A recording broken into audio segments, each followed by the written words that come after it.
Wake that ass up Early in the morning. The Breakfast Club. Morning, everybody. It's DJ Envy, Angela Yee, Charlamagne the Guy. We are the Breakfast Club, and we have some special guests on the line right now. We have Leigh Chapman. She's the Voting Rights Director at the Leadership Conference on Civil and Human Rights. Good morning. Morning. And we also have Sabrina Fulton. Welcome. Thank you. How are you? We're doing well. We're doing well. Good. So what's going on today, ladies? Well, today we're here to talk about voting and the importance of voting. Mhm. And so we just want to reach out to people and let them know that how important it is to vote, how important their vote, make sure they know that their vote counts and that we need to support each other. Ms. Sybrina, how does voter suppression directly affect the cause that the mother of the movement is pushing for? One of the things, the long lines, we have a lot of people that we try to get. Here in Florida, we have early voting.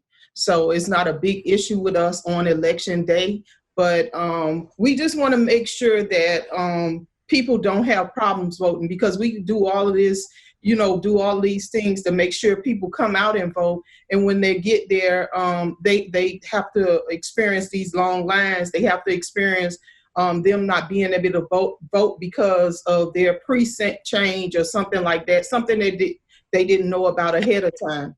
And so we just try to get as much information out as possible. Here we have 3 ways to vote. You can early vote, you can absentee vote, or which means they'll mail your ballot to you, and you can fill your ballot out at home. So that's our absentee voting, and you can vote on election day. But with all this COVID virus going on, a lot of people are, they don't want to come out of their house. So they are doing absentee voting or early voting where it's less people. I've always gone to vote in person. Yesterday I voted and I was a little apprehensive about it. I was like, maybe I should do this absentee ballot instead. And I was thinking that ahead of time, but then I was nervous about the way the mail has been in New York. Mm-hmm. There's just so many different issues that we have to worry about and think about. For when you guys vote, what's your preferred way of voting, just out of curiosity? Well, one of the things that I do is I do absentee vote. I do receive the ballot at my house. And I was traveling a lot before this virus. And so I didn't know if I was going to be home or if I was going to be traveling. And I didn't want to get stuck in a bind. So I requested the absentee ballot. And if I'm at home, then I'll go in and vote. If I'm traveling a lot and in and out of town, then I'll mail my ballot in. But I think they both about even. I think, you have to worry about if your ballot is making to the elections department when you walk in, as well as when you mail your ballot in. So this is Leigh Chapman. I just wanted to say that, we're also here to talk about a letter that the mothers of the movement, Miss Tina Knowles Lawson, and Black women celebrities sent to the U.S. Senate this week, mm-hmm. demanding that the Senate pass the HEROES Act, which is the critical stimulus package that gives an additional $3.6 billion to states to prevent all the issues we've seen in recent elections, including the 7-hour-long lines in Georgia. 70 people contracted COVID-19 in Wisconsin. And voters should not have to choose between their health and their safety and democracy. So we are so happy. I work at the Leadership Conference, which is the nation's largest civil rights coalition. We've been around for 70 years and we've lobbied on every major civil rights legislation, including the Voting Rights Act of 1965.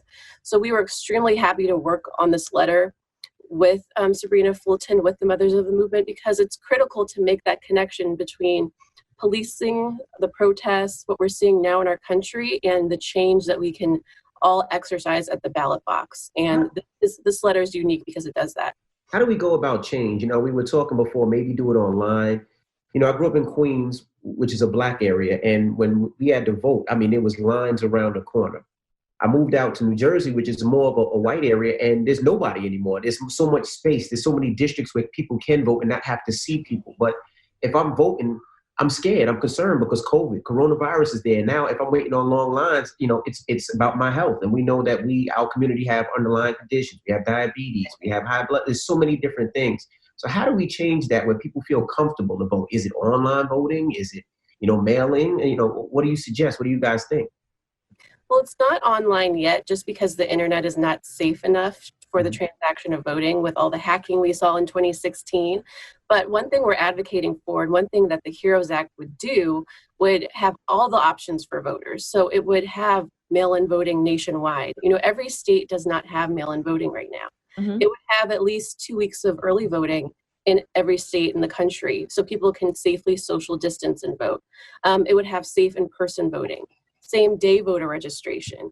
And we hear about voter purges where voters are kicked off the rolls. The best remedy to that is same-day voter registration. So we're advocating for all the options, so voters can decide what's best for them to exercise their right to vote. Right. Sybrina, I wanted to ask you, what was your experience like running for office so far? Like what? Yeah, I mean, just the whole process of that and being eligible and everything. How has that process been for you? It is, it's a piece of work. It's more than I expected. It's a lot of busy work. It's a lot of, I was already busy with running the Trayvon Martin Foundation and my speaking engagements. And then this was just something in addition to that. I didn't know how much work it entailed. I didn't know how much calling and, raising funds and just going to meetings and just meeting with people and, the residents and everything. It's a lot of work. It's very, very tiresome. It's busy work, but it's with a purpose. And so it keeps me going every day, because when I get up in the morning, I take my stretch and everything. I thank God, and then I just keep going. I keep going. Sometimes I look back at my calendar and I'm like, I can't believe I did all of these things in one day, So I'm just excited about, the future of Miami-Dade County, and just knowing that change will come, with everything. People like to remain the same, but then they want change here. They want to see positive change. They want the community to change. And so I'm what change looks like. Now, Tina, I see that Tina Knowles Lawson is on. I don't know if you can hear us, but if you can hear us, push the camera. On the bottom left, hit the camera button so we can see you, because I see that you're on. You said I'm not pressing this camera until I get introduced. That's right. Now, I apologize. I didn't even see that you were on. Yeah, we didn't see that you were on. Oh, okay. I just happened to look and see that you were there. Yes, we have Miss Tina Knowles Lawson here. We got your camera right. No, all right. What made you connect with the mothers of the movement, Miss Tina?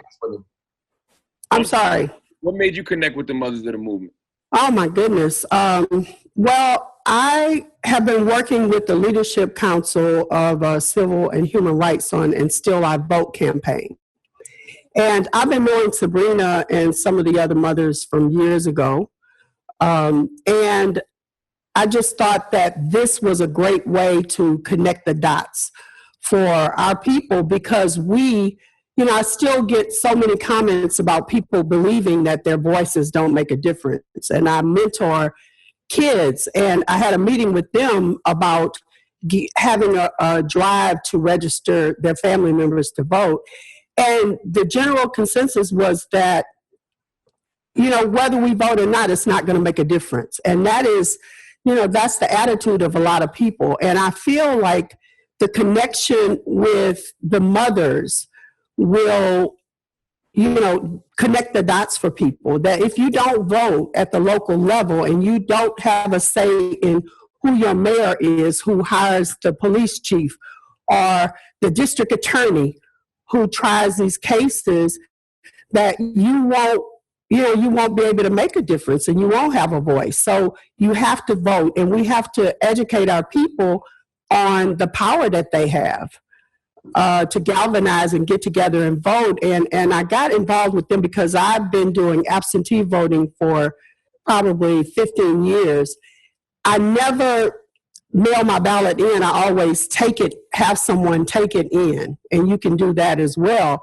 But it's important right now with COVID, because we know that they're going to have voter suppression and that they're going to have long lines. And so to be prepared for that, we need to really push this absentee voting thing. But I think the solution is not to mail it in, because I don't trust that. But you can designate someone to take it into to the polling places. Ms. Chapman. So I feel like the mothers are can appeal to the public, especially right now with what's going on with all the protesting. And we have America, not only America, but across the world is watching.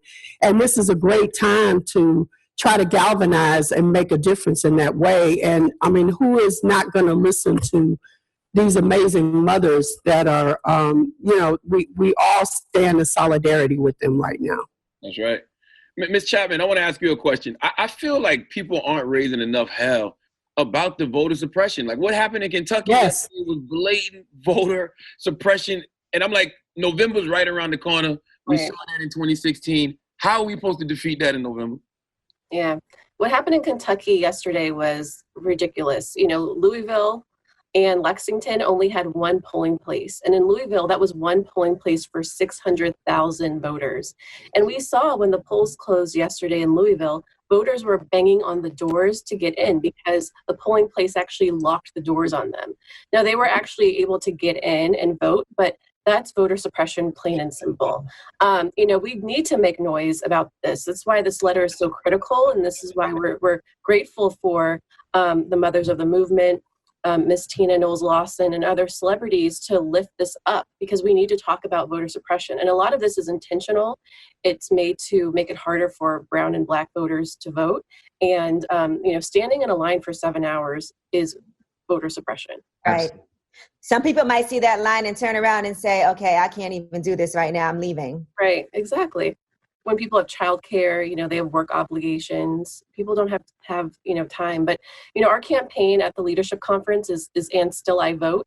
And the whole concept is, despite the voter suppression, despite the long lines, despite all the obstacles, we are going to vote this November. And we're going to make sure that our voices are heard. How can Right. more women get involved, and how can people help? Sure. So you can go to our website, andstillivote.org, and sign up. We're really trying to create an army of people to fight voter suppression. And actually, this week marks the 7th anniversary of the devastating Supreme Court decision, Shelby County versus Holder, which really opened the floodgates to voter suppression in our country. So this Thursday, we're actually asking people to drive calls to the Senate to ask the Senate to pass the HEROES Act, which is highlighted in the letter that was sent up to the Hill, to make sure that we have safe and accessible elections this year. Now, since you brought this up, how do you answer the kids, like you said, when people say, oh, well, my vote doesn't matter. My vote doesn't count, because when I posted yesterday, I voted. There were a few people in my comments that were like, I don't know why y'all still voting. I don't know why you think this makes a difference. Y'all haven't learned. And that is a form of voter suppression as well. And so what do you respond to people when they say that? I know you talked about, knowing about local judges and the Supreme and all of that, but what is like a great answer to tell these kids when they're saying that, even some adults? Well, I would say, voting is not a silver bullet. It's not going to fix all of our problems, but it's one tool that we have in the toolbox, and it's the minimum. We should be voting in every election, and we need to make the connection between the issues that we care about in voting, like police brutality, education, healthcare. So I don't want to sugarcoat it, and I don't tell people this is like the magic fix, but it's one tool that we all have to exercise our power. Miss Sybrina, this is a little off topic, but I always think about you and, parents, mothers like yourself. Do you ever get close to a place of healing, or do the Ahmaud Arbery's and Breonna Taylor's and George Floyd's, does that keep re-triggering you? That's a good question. I get in a place, because when this first happened, I thought I would never be happy again. So I do certainly have happy days. I also have my rainy days as well. And so I just think that this is something I'm going to deal with the rest of my life. I just have a hole in my heart, and I have to deal with it. It's like an illness that I have to, I have to struggle with it every day, but I definitely have my good days. I appreciate the good days. I thank God for the good days. But yes, this is something that I have to live with on a daily basis. I don't ever think you get to a space, it's just a grieving process, and you're going to live the process until you're in the casket. That's just the bottom line. There is no worse pain than losing a child. There is none at all. I've lost family members. I've had a sickness in my body. I mean, all of those things that you think are just detrimental is not until you lose a child that you really realize how strong you are or how weak you are, and if you can come back. And so, you know, me running for office, that's just my way of coming back. That's just my next chapter. That's what I did afterwards. I just didn't want to be depressed. I just didn't want to be sad and do nothing. I decided, and I had to make a decision to move on. But yes, definitely it hurts every day. Well, we appreciate you so much for checking in, ladies and women, and Well, we are very proud of you. Thank you. Absolutely. Absolutely. And give them the information once again so people can support. Well, you can go to andstillivote.org to sign up and join the Army to fight voter suppression. All right. Well, thank you, ladies, for calling and checking in today and giving us all the information. We appreciate you guys for calling. And Ms. Tina Knowles, we forgot to, I'm sorry for not introducing you. We didn't see you. That's okay. Listen, it's because I didn't click the button, I see. Well, stay safe and healthy, ladies, please. Love you You guys. guys too. Thank you so much, guys. Thank you.